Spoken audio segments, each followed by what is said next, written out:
listening to the Scoop Slam Podcast.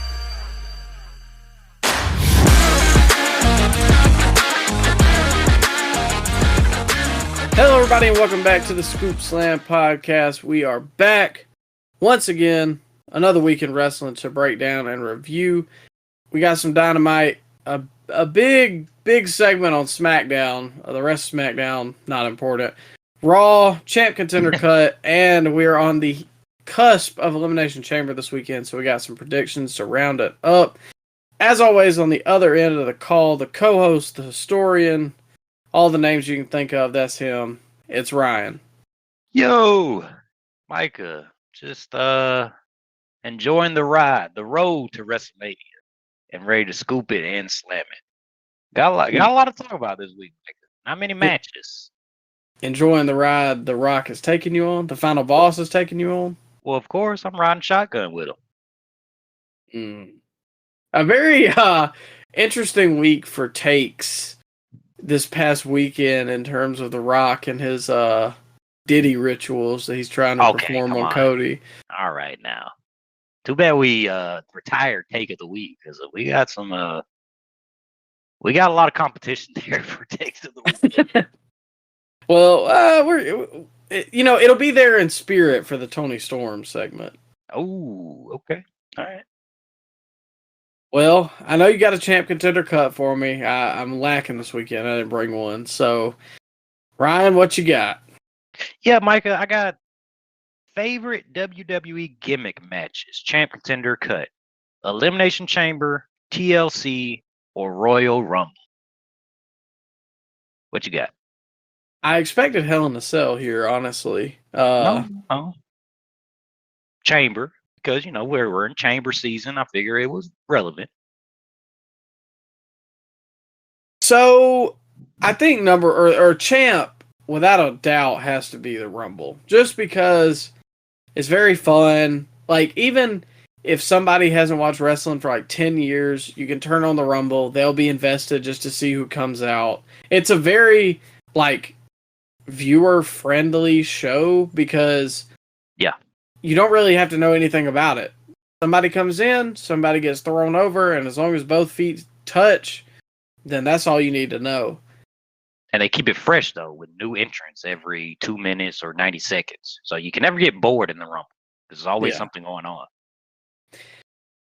Now, number 2 is an interesting spot because they're both hardcore matches. They're both classics.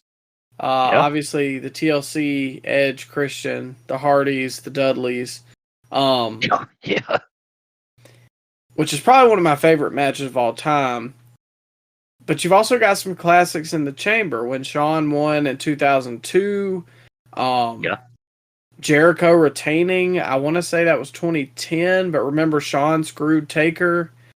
Yeah. So and the 2016 Chamber with the 2017 Chamber when Bray Wyatt won his first WWE title. Yeah, I wasn't watching then, but so there's classic moments in the Chamber too. But personally, I gotta say Contender, Elimination Chamber, just because that's crazy. There's nothing else like it. Like, obviously TLC, table, ladders, chairs. There's ladder matches, there's table matches, and it all kind of gets segmented up. But Hell in a Cell and Elimination Chamber are very different.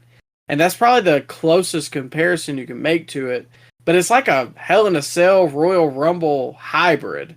And there's so many classic moments. Goldberg spearing everyone through the pods. Triple H retaining that year against Goldberg, where they had him draped up on the Chamber. There's a lot of classic, mainly older Elimination Chamber. Oh, I can always turn that one on and know that usually it's going to be a good time. Yeah, I agree. The TLC matches, what's happened to them? Have we seen one in 2 years? They are way more sporadic than what they used to be. Well, and 2, I think TLC got watered down when they had the TLC pay-per-view, and then that made me was in my head. I didn't say that out loud, but I was just kind of there's a lot of stinker TLC matches that were just TLC matches for the sake of it. Same way Hell in a Cell used to be.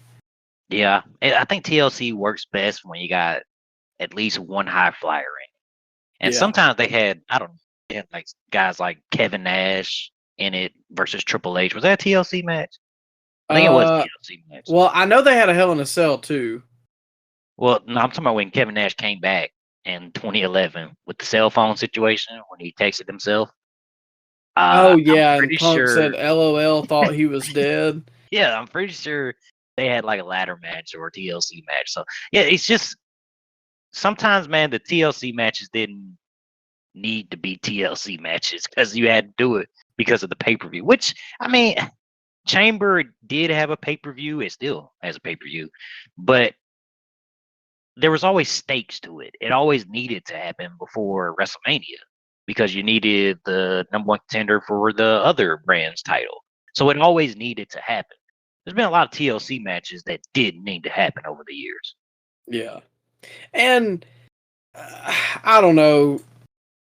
To me, the Elimination Chamber, like, pay-per-view is really just an offshoot of No Way Out, which is where Elimination Chamber started. So that doesn't bother me. Like you said, it kind of just feels like another stop on the road to Mania. And if it wasn't there now, I kind of feel like there would be this void. Mm-hmm. It's kind of like Money in the Bank. It's a gimmick pay-per-view. And I know a lot of people didn't like the gimmick pay-per-views like Hell in a Cell and TLC. Those pay-per-views, I get it. I didn't like that. Those type of matches should be special. But gimmicks like Money in the Bank and Elimination Chamber, that has kind of is on the same level of the Rumble, in my opinion. Yeah, I agree with you. I also did some research right quick. Oh, okay, all right. And if we're not counting NXT, the last TLC match was 2020, which was the last TLC pay-per-view, Roman versus Kevin Owens. Now, wow, that's legit? Yeah. And if we're counting NXT, then they had one last October with Obafemi and Tony D'Angelo, but that was table, ladders, and scares for NXT Halloween Havoc. Okay. I don't remember that, but I'm sure they had a good match. Well, that was when D'Angelo beat him for the North American Championship. He pinned Oba? Or did he snatch I thought he pinned Oba. Yeah, I'm assuming because of a TLC match. Nah, TLC match, you gotta get the title down, pal. Oh, well, then I don't know. I don't know either. I guess I don't know. I don't know. I don't watch NXT. Not part of the Gooner persuasion. I don't watch NXT. There's a lot to be said about that NXT program, man. It's probably best that we don't watch it every week. Well, did you see Santino Marella came back tonight?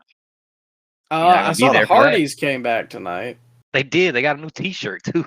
WWE Yeah. shop. Are they signed? Probably to like a Legends deal or something on the side. Oh, but they compete full time in TNA, don't they? Yeah, I'm assuming. I don't know. Okay. Apparently, I heard they were going to be like doing a main roster program too. They got Fraxium. They're facing Fraxium at the next NXT pay-per-view. They could. Have you seen Fraxium wrestle, Micah? Well, What's your favorite Fraxium match, Micah? The one, where they tag and they're a team. They did flips too. You saw that? Yeah. Okay. I have never watched them. Everybody praises them online. They remind me of Brian Kendrick and Paul London if Brian Kendrick and Paul London did like 10 times more flips and more false finishes. So, I mean, see, that just don't sound good to me, though. Yeah, exactly. But if you like that, then you're going to love them. Interesting. I'll watch their match with the Hardys. I also saw that Tony Khan got a chant on NXT tonight, which was Tony fumbled when Ricky Starks came out. Ricky Saints, excuse me. Saints, yeah, yes, sir. Don't you just watch your mouth, Micah. You know what that means, though, don't you? We're gonna get a "Everything's Fine" promo from Edge or maybe FTR Paul. They're gonna come out. Just enjoy wrestling, guys, and I'm having so much fun. You don't know how much AEW saved my life. You're gonna hear that. You know that, right? Well, they're gonna have fun, and then they're gonna talk about how Moxley is killing them in the parking lot. He's kidnapping children all across the U.S. Anyways, that brings us to Wednesday Night Dynamite. I don't really have a segue. Okay. I'm not digging Are myself you out of reporting that that? hole. Are you reporting that, sir? No, well, it's just He part of the hi- gimmick. He's hijacked Roman Reigns' most famous promo, so maybe he will start stealing kids. I don't know. Anyways, speaking of children and terrors to your home, Hangman Adam Page and MJF had a promo to start this show off, which to me, I thought was actually really good, despite Hangman's typical non-ability to cut a good promo. But it kind of felt like old school AEW in a good way. Like, I guess kind of reminiscent of like when MJF was coming up still, and like him and Punk having the promo battles, and like Punk and Eddie where they just stand in each corner, let each other know how they feel. And I kind of forgot also that they had all this pre-built history between these two, but I really enjoyed it, and I thought it was a good start to Dynamite. They were a little all over the place, though, Micah. I remember Hangman brought up the fact that MJF has wanted the fans. He wants the fans' approval. But wasn't MJF the top babyface before he left at World's End a couple years ago? Yeah, He already for like had a the whole fans. year. Yeah, he had the fans' approval. What is he talking about? I didn't understand that line. And then that like also set MJF off too, and I was like, Of course, wouldn't gotta yell. he? Well, but he mentioned Wembley too, so it's like you remember being a babyface at Wembley. Yeah, Maybe he's got that Tony Storm condition. amnesia. He's got the amnesia, huh? Yeah. And what was the point of Hangman? Oh well, Christopher Daniels is twice the man you are. Why'd you end his career then, pal? I didn't. Towards the end of it, I thought the beginning was really good. Towards the end of it, with Daniels coming in, it kind of felt like they were trying to get him over and not the battle between the two. Who cares And about Christopher Daniels? yeah, I liked Christopher Daniels in TNA, but Yeah, when I started watching AEW, he was already on the tail end and he was going out, and I don't feel like the product is missing him per se. So that don't Nope. really do anything for me, but they got to shout out the legends. I mean, I guess, but could have done without that. As far as the match goes, it's gonna be a better match than MJF versus Jeff Jarrett. I will say Yeah. that. I think it'll be good. Yeah.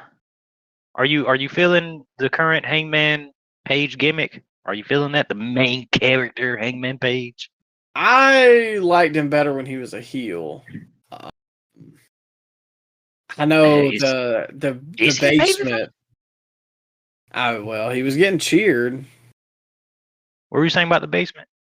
The basement loves to love their anxious millennial cowboy Hangman Adam Page, but I liked when Hangman had like some edge to him, some cope to him apparently.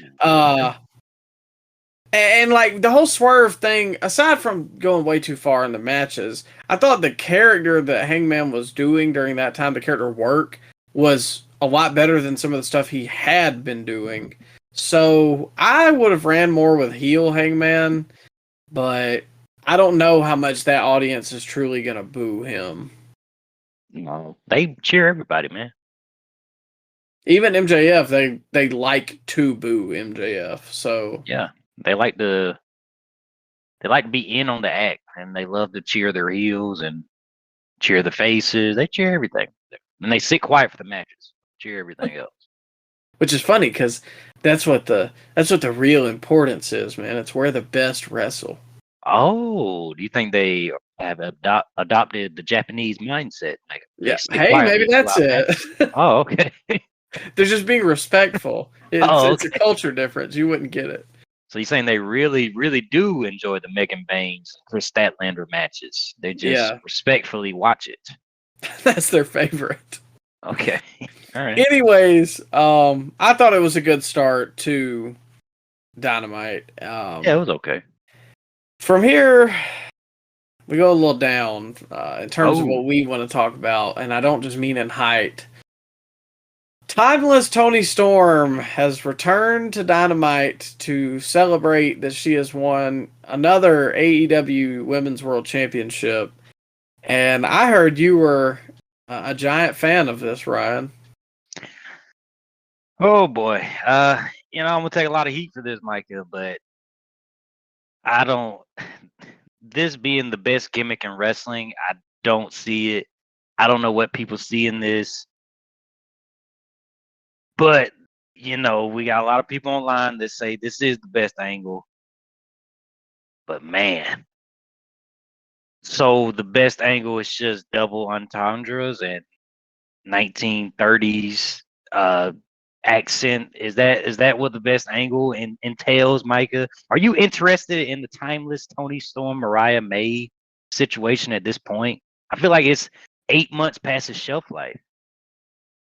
Oh, it's completely like I did not care when she returned. No. I Oh, wanted her to drop the goofiness and go back to. what? Micah, she returned wearing Mariah May's gear. You didn't think that was genius? She had her cheeks out, Micah. That was genius. Well, there's another G word that I think it could go for, but I don't think genius is the word I'm thinking of. Bro, the basement gas lit the whole entire gimmick of Mariah May up and Tony Storm up, and the angles where they impersonate each other. And bro, I mean, let's be honest with ourselves. I mean, that's what it is. Mike, excuse my language, but it's not good. Just because she was caked up wearing Mariah May's gear, that makes it cinema and great storytelling. Bro, we were talking about this before we went on the air. Well, I saw a Bleacher report. I saw a Bleacher report saying that Mariah May and Tony Storm needs a final third act. Why do they need a final third act? What have they done? The only thing Mariah May has done is just impersonate Tony Storm and turn on her. Why do they need 3 matches in a 18-month long build? Why do they need this? They don't have anything else that they've properly built. That's the problem. Why? Why? Because they've had this stranglehold on the top of the women's division. Like, Mariah had no interesting feuds. They first gave her Chris Statlander out of a feud with Willow Nightingale, and she just turned babyface from being heel in the feud with Willow Nightingale. And other than that, I couldn't tell you who she has fought between now and then. It was the worst women's championship run in AEW history. And the basement being insane about Tony Storm's cartoon acting and double entendres is just very off-putting to me, Micah. I don't know about you, but you got even the WWE diehards are all aboard the Tony Storm train. Like, are we missing something? I don't know. I said the same thing last year though, because everybody was putting Tony as their women's wrestler of the year, and I was just like, dude, like I don't get it. It's great on a sketch comedy show or like SNL, something like that. But wrestling, like it just doesn't. I know it's the land of giant personalities and characters. I'm not saying that there's not some oddball like Mick Foley. But, I think this is more Eugene level character work than it is, Final Boss Rock. Well, Micah, she says tits and slut. How can you not corpse and cheer about that, you fed shill? She's the greatest heel/face of our generation, and she should be in every single blockbuster movie, and she has the range, unlike Dwayne and John Cena. But these are real comments. I wrote them down. No. Somebody said... Yeah. Somebody said she was the best heel and face of our generation. Yes. She has more range than Dwayne and Cena. We're fed shields if we don't believe it. Bro, the Well, hyperbole has to stop with the basement. We got to stop this. the Dwayne range is not exactly. Hey, now.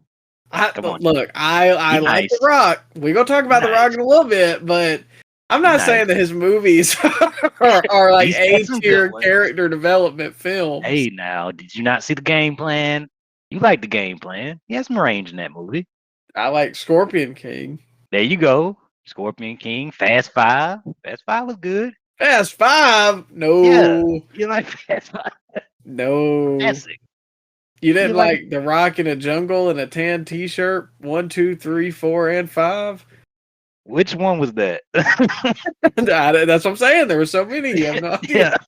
Was that the one that Kevin Hart was in? Jumanji was that one. Okay. He also did, what was it, like... Yeah. There was a river one with Emily Blunt. Yeah, and he was wearing the same stuff too. Yeah. Jungle Cruise. That's the name of it. Okay. Was that not... I thought that was still Jumanji, man. Nah, that was different. Anyways. I don't care. I don't Tony's gimmick, I don't know if maybe like my humor, maybe I got too much brain rot, man. It's just not funny. It's just like crude humor for guys who like watch like Facebook reels. Like I don't know, man. It's just not funny to me.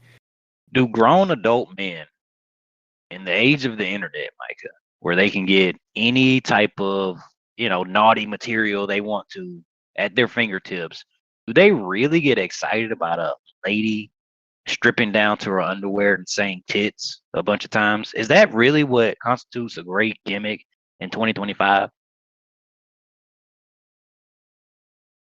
Yeah. Okay. I honestly don't know. I don't know what, and I used to think Tony's matches were really good, but since she's gotten to this gimmick, I think her matches have gotten worse. She tries to do too much, yeah. You remember that match she had with Serena Deeb? No, I don't. What happened? Well, I mean, I don't blame you for not remembering it, but like I remember being like, "Oh, this could actually be really good," and it was some pay-per-view, maybe All Out. Dude, stunk up the building. I remember we talked about it. Okay, yeah. And nobody cared, like Britt Baker said. Of course nobody cared. Where's she been? I have no idea. Purgatory. Okay. All right. She's in the rubber room with Phoenix. Do you think the fact that Monet is got a stranglehold on the TBS title, that it's negatively affecting the world title scene for AEW as far as the women's go? Partially, because I think they're trying to give Mercedes like big time feuds, but I just confused with Momo Watanabe. Well, I meant they've done stuff with Willow and other people, but I just don't see a reason why Toni Storm and Mercedes Moné should be your world champions when you have a talent like Willow on the roster. Yeah, I agree. And we're now exactly where we were with the women's division 8 months ago, because Mariah has not done anything to advance the division. She has not gotten anybody else more over. Maybe Tony's more over, but how long will the bloom take to come off the rose? Her segments are doing worse numbers, so I don't know if she's more over now. She got a big reaction. She did, but the fans tuned out in droves during her segments. I don't know. It's and I thought Dynamite was like other than the ops. I thought Dynamite was pretty good up to this point. Not fan the ops, huh? I don't even want to get into it. It's too low card for me to discuss. There you go. Yeah. But yeah, man, Toni Storm. welcome back, I guess. I know she's been back, but we haven't talked about her. Or, you know, what really cringed me out about the segment is I can hear Excalibur laughing on the Oh, yeah. mic. Yeah, It drives me insane. Turn your mic off. Almost turned this into the rated R scoop slam, Micah. But turn your microphone off, you goof. Like him and Taz. Don't give Taz a pass here. He was snickering too. Well, I like Taz a little more, but yeah, I can I don't know. Just mute your mic. There's no reason to add in your little. Well, she's back, huh? Like, come on, man. I can't explain the feeling that it gives me, but it makes me feel like I get secondhand embarrassment that they find this funny. It's for them. You didn't know that? Well, it's middle-aged men. It's for them. I completely believe that. Anyways, to round off Dynamite, we got your favorite. Ricochet came out, and he definitely likes somebody that you like, and is also bald, and So, not a fan of Arizona? I forgot Rox did say that about was it Phoenix? Yeah, Go home and smoke some crack. So Ricochet came out in the Jimmy Rave robe. That's the word I couldn't find. Nana came out to confront him. Obviously, if you haven't seen the segment, as a precursor, I did actually like the segment, and I do think Ricochet's promo ability has improved.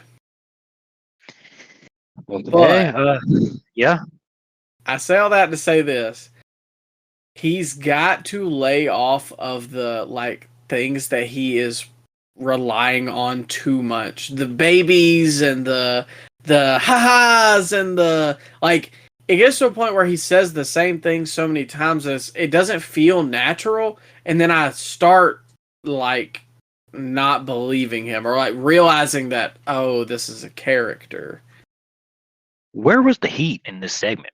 I've been getting told for weeks that Mr. O'Shea has been doing some great heel work, and he's one of the best heels in wrestling. Where was the heat at, bro? The fans just sat there. Like, they did not care about this. They popped when Swerve's interest music hit so they could do the dance, but I don't. He got some good reactions whenever he told Nana no. All right. And then? Well, then the segment was over. Okay. Because they were happy the segment was ending. That's one. Nah, I think you're a little harsh on Ricochet. I think, we have been pretty critical. His mic skills are obviously not the best, but I do think that they have improved since he got to AEW. And the heel turn has helped. It could not get any worse.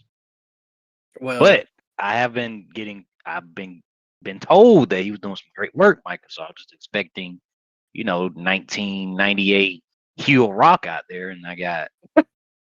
You should have known that the bar was not going to be that high. Well, he came out dressed like him, and then he was talking about his private helicopter and how much he hated Phoenix. I thought for a sec, man, I thought something clicked, but no, it was just Ricochet. That was just the boss before the final boss. Yeah. He's doing his final boss impression. I just feel like he isn't fully comfortable yet. Like I said, he was using the same kind of words to prop himself up on, or almost act gloaty about. I don't really know how to explain it. It's just the inflection or the tone that he had. I didn't believe what he was saying. I didn't believe that was him. It felt like somebody went, okay, this is like a typical heel promo, and these are the things that you need to kind of say or work around. Bro, for a sec, man, they all had all those empty seats and those blackout curtains. I thought I was watching LFG for a sec. I thought it was like one of those training promos that those. Have you seen that show, LFG? I've seen some clips. And I thought it was promo class for a sec, man. There was nobody there, Mike. Were they in an empty warehouse? See, you just hating now. I'm just saying. I mean, It was a smaller venue, and they had probably 15 or 2,000 people in there. And I don't know when you watched that, but did you see when he pointed to the empty void? You're booing into an empty void, and he pointed to no fans. no, I didn't catch that. Yeah, it was pretty funny. I was like, yeah, that is an empty void over there. I'm interested in the feud. Obviously, we got to see where Of course. Swerve returns. Of course, what? I'm just saying. Of course, you're interested in this feud. You love Nana and Ricochet, huh? I don't love Nana. I think Ricochet is improving, and I do like Swerve. Okay, all right. Well, I'm glad you're happy. Overall, I thought it was a good Dynamite. They have been doing things. They've been putting their best foot forward recently. Yeah, other shout than out. main eventing with Orange Cassidy.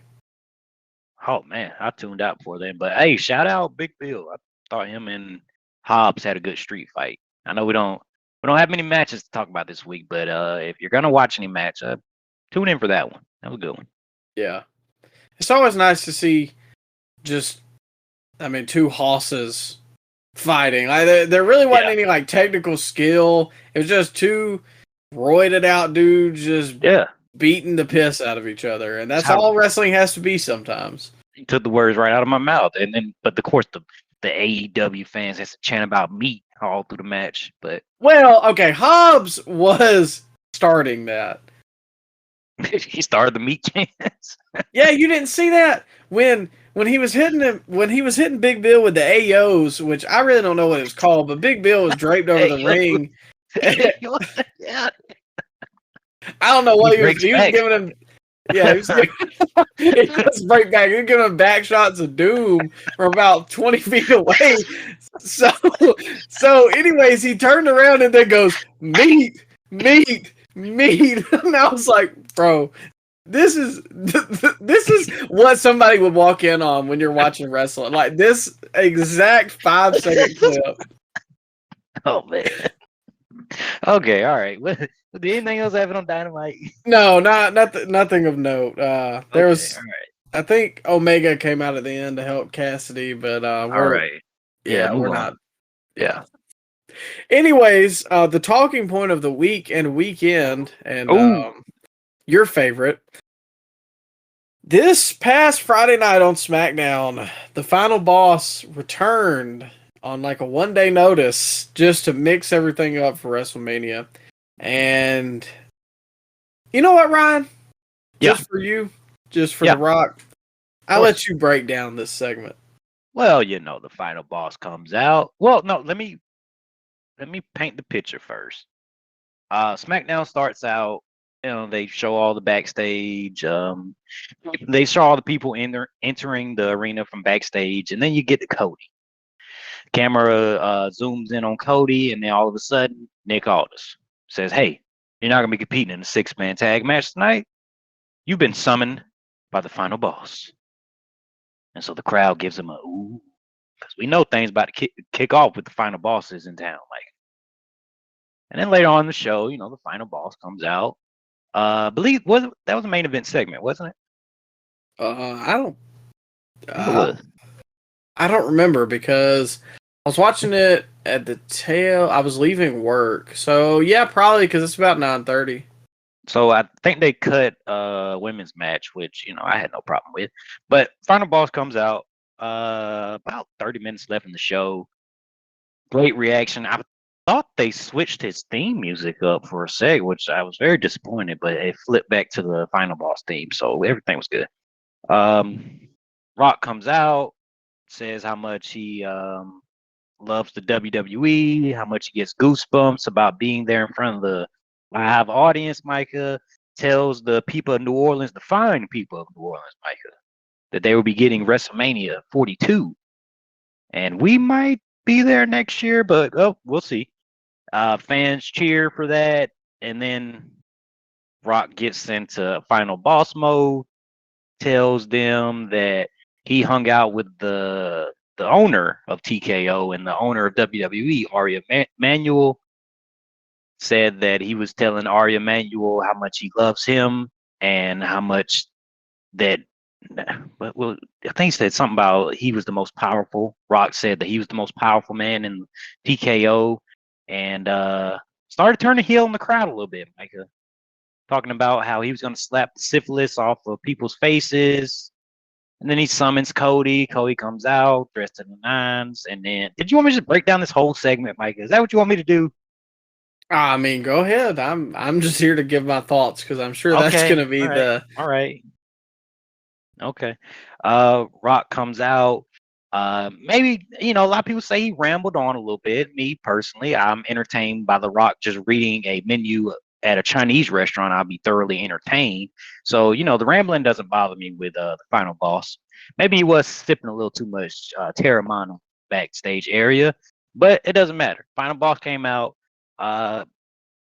He told Cody he can make all his dreams come true, bragged about how many social media followers he has. I think he has over 500 million, Micah, which is crazy. 500 million Instagram followers. And Cody has like a measly old 2 or 3 million, which, Rock's is bigger. But I digress. And it says, Oh, well, I'm just saying, Mike. I mean, look at the girth and magnitude of the final boss. I mean, but he comes I was out. overwhelmed by his girth and tonnage. He tells Cody he can make all his dreams come true if he could just be his champion. And by his champion, he means the final boss's champion.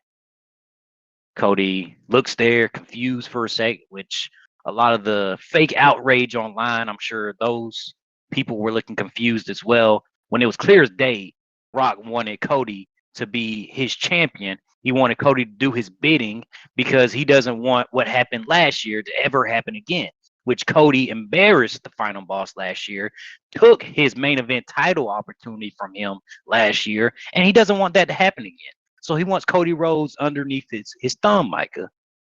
All the fake outrage online, it's completely unnecessary. People were, oh, I don't understand what he's talking about. Oh, what did he say? But the basement comes out in full effect praising matches where it has callbacks to 1993 All Japan in that match. That's great storytelling. But when Rock comes out and just alludes to something here and there, oh man, I don't understand what he's doing here. What is he talking about? So I just didn't understand that, Micah. There was a lot of good things about this segment, and what people online are to fail to mention that they have the memory of goldfish, because people were complaining last week, the week before, this doesn't feel like Mania, man. This doesn't have the Mania build. Meanwhile, the final boss gives you all the intrigue in the world for Mania, and you don't like that. You complain about it online. Why are these type of fans, bro, are the most insufferable fans. I hate the IWC sometimes. Like, you need things spoon fed, but then other things you can just cast aside, and that's okay. So I just don't understand that. First, I think that you painted a lot clearer picture than Mr. Dwayne Johnson did himself. Hey, that's the final boss to you, sir. I don't know. It was weird, oddly paced, kind of confusing. I understand somewhat. Oh God, you're one of them. I understand like on the back side of it now, like what he was saying, but like touching his face and holding like a gaze with him, I don't know, man. He wants his soul, Micah. What don't you get about that? I understand I want you to be my champion, but it wasn't like I want your soul in like an evil way. It was like in a you're making this homoerotic kind of way. Why you make this homoerotic, man? I didn't make it homoerotic. They made it homoerotic. Look, man. I mean, yeah, it looked a little, suspicious at times, but bro, this was what we wanted, Micah, for weeks. We were saying that this doesn't feel like Mania. But then Rock comes out and gives us more intrigue for the Chamber and more intrigue for WrestleMania. That's what we wanted. And now we have the extra wrinkle to the build of Mania. If Cody doesn't take that offer that Dwayne is giving out to him, which I think he will not take that offer, well, who's going to be Rock's champion? That adds way more intrigue for Mania. Who is going to be Rock's champion? We don't know. There's a lot of directions they can go in. I think what this accomplished is kind of what it went a different way. So when Rumble happened and we were all going into that, what the crap is going to happen for WrestleMania? Like everything was kind of in the air. And then Jay wins. Yeet. And everybody was like, and myself included, it just kind of like the build to Mania was going to be odd because you got reports that Roman and Punk and Seth were going to work Mania together. That really wasn't what anybody wanted. And Cody, Cena, I know there's a fan base out there for it, but I just don't love two baby faces on the top of Mania.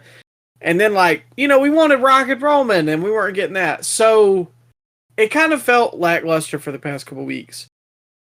Now, with The Rock's inclusion, WrestleMania really feels wide open again because the winner of the Chamber, even though nothing really changed, I just don't know what I see happening now because before I thought Cena gonna win, but now it's like if Cody doesn't turn, I saw somebody on TikTok with this thing about Cena turning and becoming the corporate champion, and I don't see that happening on Cena's last run.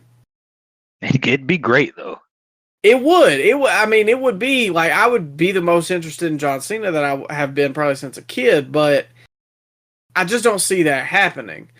I think it kind of made the picture to Mania more muddy, which in turn made the Mania build more interesting because now, like you said, Elimination Chamber is kind of must watch this weekend because you don't know what Cody's going to say.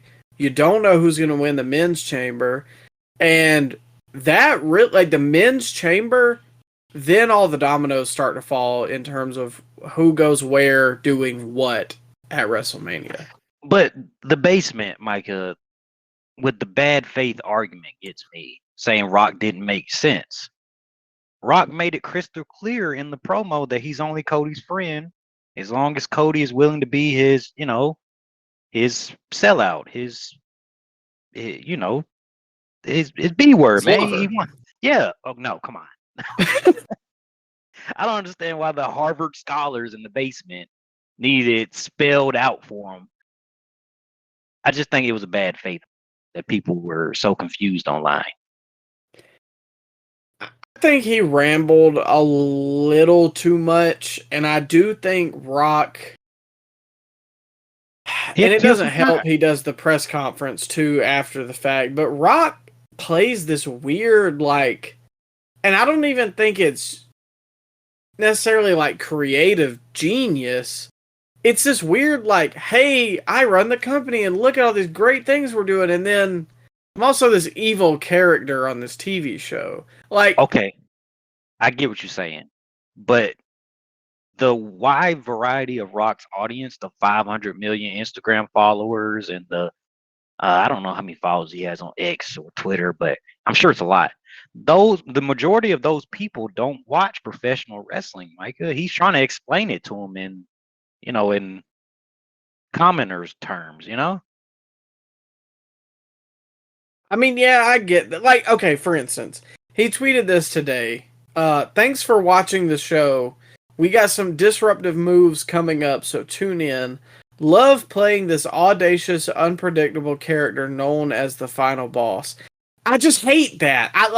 Just don't make the post. You don't have to say that.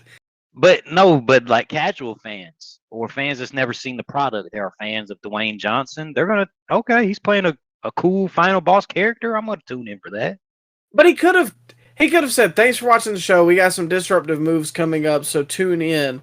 The final boss is But they're gonna think that's actually Dwayne Johnson. The Well, final boss. that's perfect though. Like he literally could have said the final boss is just a real. Like I feel like I'm Come the on, realest I've ever been in WWE. This audacious, unpredictable character. Kayfabe is dead, bro. Like, are we really? This is the hill we're gonna die on, Micah. I mean, Undertaker. No, but does you a don't have to podcast. slap me in the face with how fake it is. Undertaker does a podcast, bro. Like, come on, the guy that protects his gimmick more than anybody in the history of wrestling. He has a podcast where he talks about all the secrets, man. So kayfabe's dead.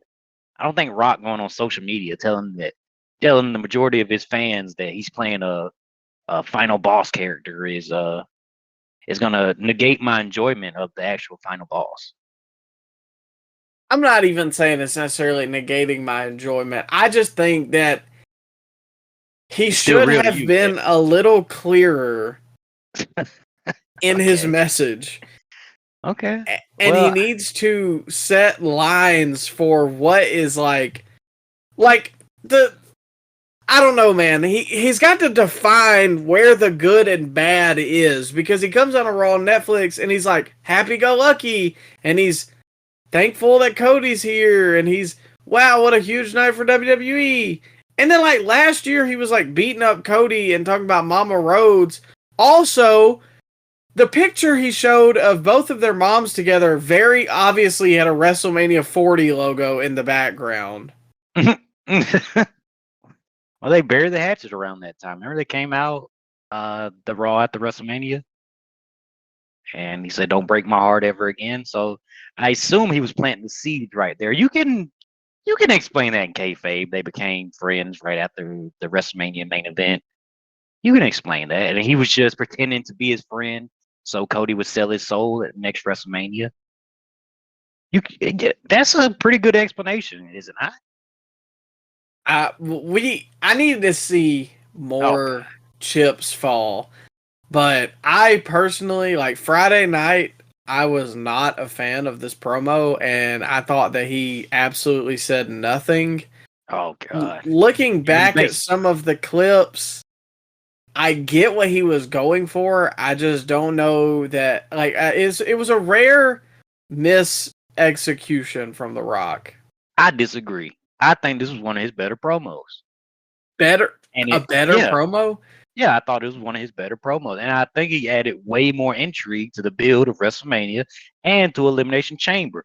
And he adds more intrigue to the 3-star general, Cody Rhodes, which you have gone on this podcast and said you haven't been interested in Cody in months.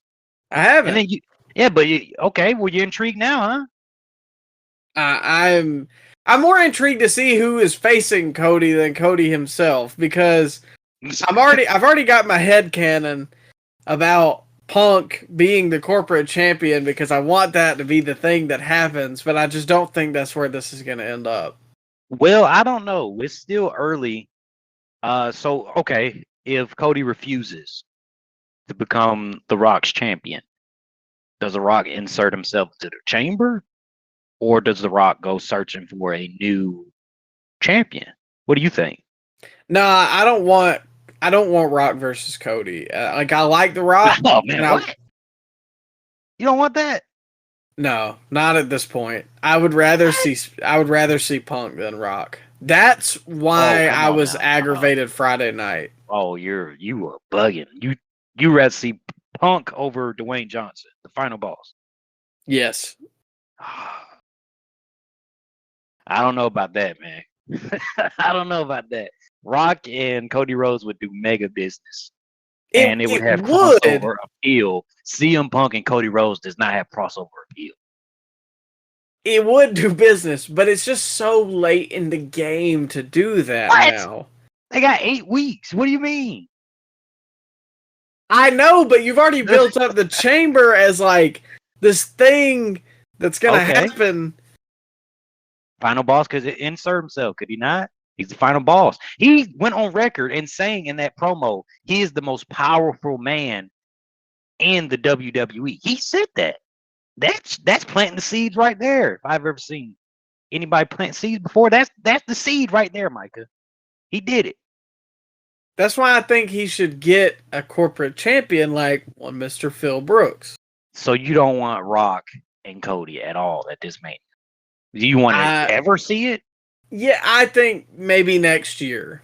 Okay, so I'm getting where you're putting down. You're just a Punk fanboy. You just want Punk the main event over the final boss because of CM Punk, knowing that they've been building the Cody Rhodes and Rock angle since last year.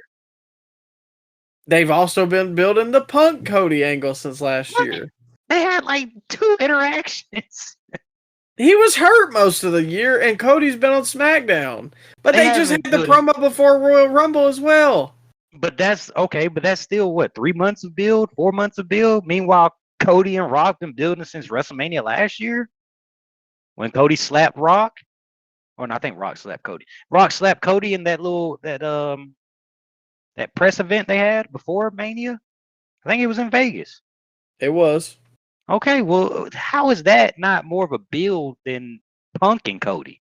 It is more of a build, but what I'm saying is I just think that right now, personally, I would rather see CM Punk and Cody Rhodes in the main event rather than The Rock and Cody. Okay, but you want CM Punk babyface against babyface Cody? Because that's what you're going to get, No. That's what you would get, pal. I want heel corporate champion Punk with The Rock. Okay. Versus Cody. But the turn doesn't happen until the match. Why can't we get both? What do you mean both? Why can't we get heel corporate CM Punk and champion final boss at the end of WrestleMania? How's that going to work? Well, I mean, final boss pins the 3-star general in the middle of the ring. Or, I mean, Punk can come out and, maybe pull 3-star general's foot while he's running the ropes or something. Rock hits him with a rock bottom, gives him the people's elbow, and final boss is your new champ. CM Punk and Rock are together. Why can't we have that? Well, see, that's the thing, too. I feel like if Cody and Rock main event, I know that Cody's winning. Okay. What if Punk does become the corporate guy and he faces Cody and he beats Cody and then CM Punk hands the title to the final boss? Can you have that? Nah, because it's still Dwayne stealing his moment. No. You just want to see The Rock in the main event and you want to see him as WWE champion. I do, yes, I do. See, and I just want to see Punk in the main event and be WWE champion. Okay, we're at a stalemate here. I do think CM Punk as a heel, as a corporate sellout, that would be interesting. That could do great business because it's everything that Punk has always been against. Yeah, I know, and he would have such great material. And he's always been so good as a heel. And that's what we've been missing. Since Punk has came back to wrestling in 2021, we have yet to get a real heel run. Corporate Punk caping up for the WWE, that has money written all over it.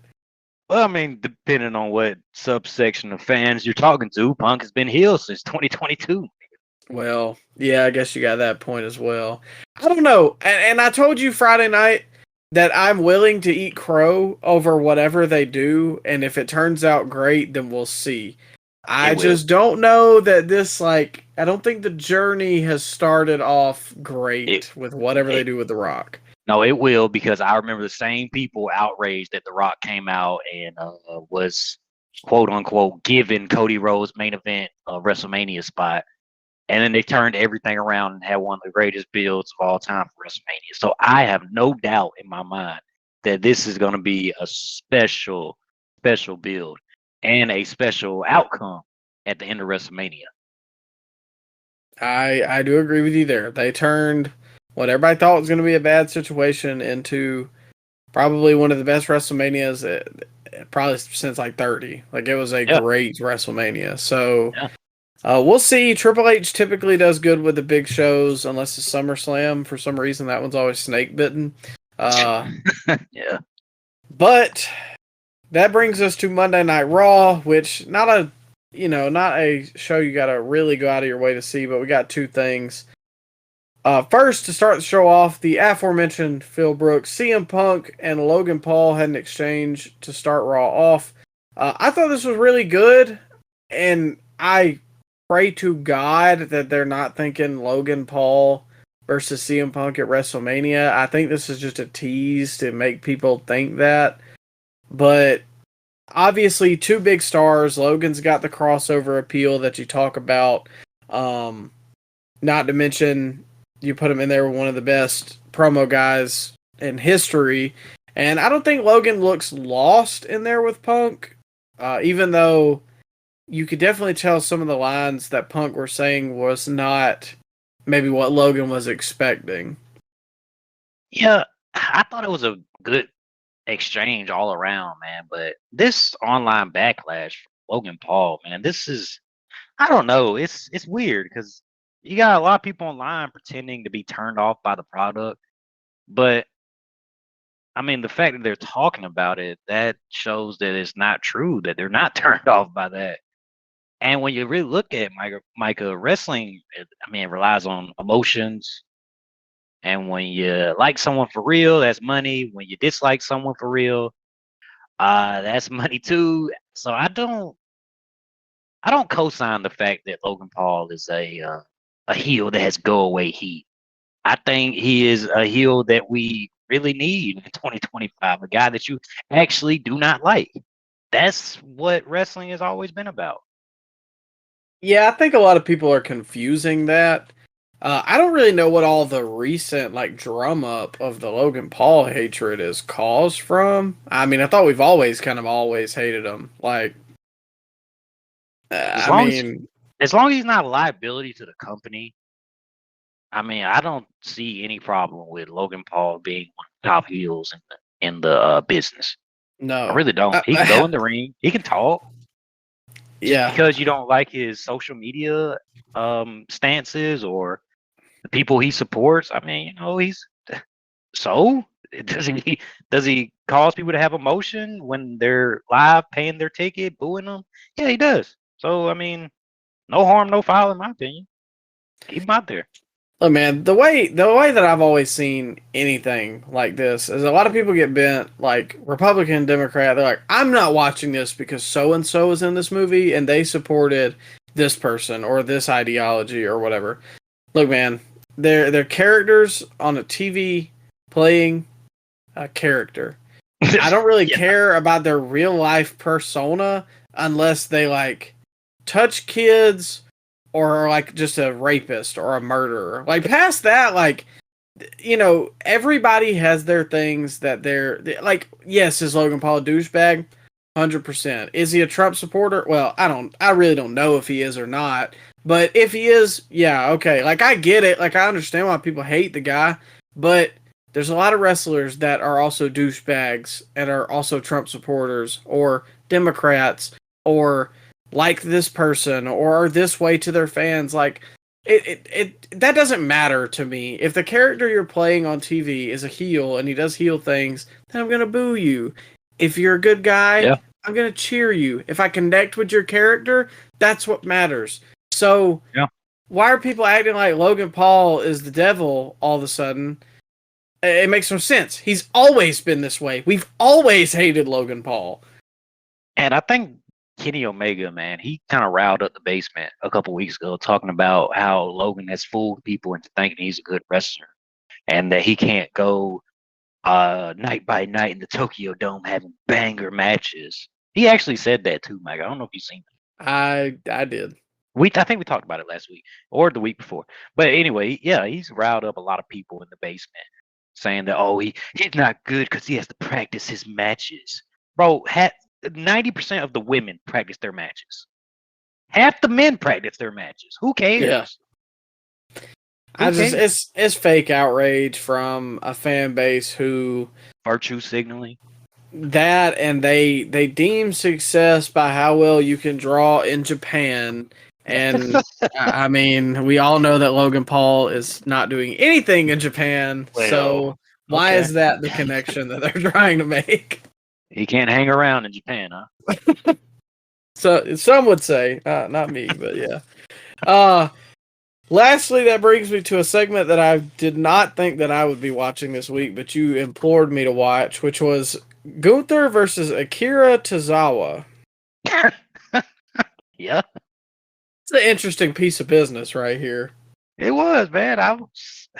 Gunther came out, man, and I don't know. Gunther is kind of like a mix of American Badass, Undertaker, and William Regal. Can you see that? He plays Yeah, the bully heel European gimmick. He plays it so well, man. but then it's like on the other end of it, he does what makes a good heel. Is he kind of tells the truth? You know what I mean? Like he didn't really say anything wrong about Tozawa, but like No, want you don't want that for Tozawa, but it's true. He's with a bunch Yeah. of goofs who don't do anything. he was right. But yeah, man, it was and they had a match that they should have had. They didn't need to go 20 minutes. I think Tozawa got in a little too much offense, but for the most part, I did like it, and I agree. If it was AEW, they would have went 20 minutes, and I would have been like, okay, this is absurd. It would But have been like Orange Cassidy versus Bobby Lashley. yeah, or you remember when they had like Kenta come in from not Kenta. What's the Kobashi? No, not Kenta Kobashi. What's the guy that he I think he's in TNA now. He used to be in WWE. He wears Oh, like the you Marty mean- McFly stuff. Yeah, you talking about Kushida. Kushida, okay. Yeah. I don't know. I always think Kenta because I hear the K first. But Kenta's the one with the GTS. Yeah. Kushida came in and I swear he had like a 15-minute or somebody like that. And I was like, dude, like Yeah, or maybe it was Moxley. I vaguely remember that, but yeah, man, they only went like 3 or 4 minutes, but they gave Tozawa a little hope spot here and there, but that's exactly what you needed. That's Yeah. exactly because, bro. I mean, Gunther just overwhelmed him, and he put him in the. Did he put him in a sleeper, or did he just pin him? I think he pinned him. Well, he pinned him, but he had him in a Boston Crab, and Tozawa like made it to the ropes, and that's when I was like, like I would have rather Gunther just like not like just been done with the hold and then power bombed him and been done. Yeah, and then he tried to beat him up after the match, and Otis came out to save him. And Gunther did the smartest thing where he dodged out the way, and then when Otis turned his back, he put him in a sleeper. Oh, are you for real? I didn't see. Yeah. Did you see that? No, I turned it off after Otis like ripped his shirt off and Gunther started going down the entrance ramp. Oh, he ran back out there. Oh man. That's why I said, man, they did some great stuff in this segment. And then Jay came out, monster reaction, I might add, and chased away Gunther finally. But it was hilarious. I see a lot of people hating on Gunther recently, saying like he's not interesting, but That's fake outrage, man. He's doing some great stuff. yeah, I will admit like he hasn't had a lot of like great feuds as world champion, but when Gunther like really has something to sink his teeth into, he is obviously one of the best wrestlers in the world. I was gonna say, who has he had to feud with? Bland, Exactly. Damian Priest. Same with Braun Breaker. Like he's been wrapped up in the Ludwig Kaiser wormhole, and it's like they haven't really done anything for him. And Yeah. I was gonna bring up something else, man. Why Penta has only wrestled Kaiser and Pete Dunne for the last 2 months? What's going on with that? I don't know. That's what I'm saying. These mid card guys get wrapped up. It's like you look at the roster sheet, and they have like more wrestlers than ever. They have so many stars, and it's like the same 4 mid card guys work with each other. LA Knight, Shinsuke, Andrade, Carmelo, Ludwig, Sheamus, Braun, Penta, Butch. Like all those guys just constantly have matches with each other, and it never feels like anything advances. Yeah, I agree. So, an interesting week before we get to Elimination Chamber. I still have no idea about half of these matches, or at least the big ones that matter. But Ryan, it's time for Elimination Chamber predictions. First Oof. off, we got Sami Zayn versus Kevin Owens in an unsanctioned match. This is gonna be insane, bro. I don't know if you caught the Sami Zayn backstage promo, but apparently Kevin Owens went to Sami Zayn's house and filmed Sami Zayn with his family. So I think Sami Zayn is gonna do something crazy. Kevin Owens gonna do something crazy. Sami Zayn promised that they are gonna see something that they've never seen before at the Chamber, and this is unsanctioned, bro. So this is no DQ, no holds barred. So yeah, we're gonna get how is it pinfall and submission and unsanctioned, or is it knockout? I I think it's believe pinfall. it's knockout. Is that just AEW rules, or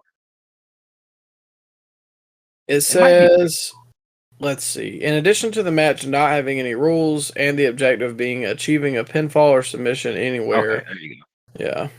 go. Okay, well they're gonna do something crazy, and Kevin Owens is gonna win, but we're gonna see the return of Randy. Yeah, I think KO wins because Randy's gonna win at Mania, I'm assuming. Oh, come on, really? Yeah, I think so. Oh, Especially because we may be getting corporate champion heel ending. You gotta have some baby faces win in the undercard. But yeah, as much as obviously I've not been the biggest fan of KO, I think we very much see a match of the year contender right here, and I think we get blood. yeah, they always have great matches. Yeah. Next up, we got Tiffany Stratton and Trish Stratus versus Nia Jax and Candice LeRae. Boy, that escalated fast, huh? They brought back Trish a couple weeks ago, and now she's back in action. Just here for Mania, man. She's here for Toronto. That's it. Oh, is she not working Mania? Because I figured she was going to. She might find her way on the card. She might as well. She's in shape. Yeah. She looks good for her age. She does. And Yeah. I think obviously they're going to give her the win. And her Really? and Tiffany, I should say. Okay. I mean, I just don't really see any other reason to have this match because I'm assuming the WrestleMania match is going to be Tiffany versus Nia. You're right. You're right. And they're in Toronto, hometown. I was thinking for a sec that Charlotte was in this match, but it's Nia and Candice LeRae.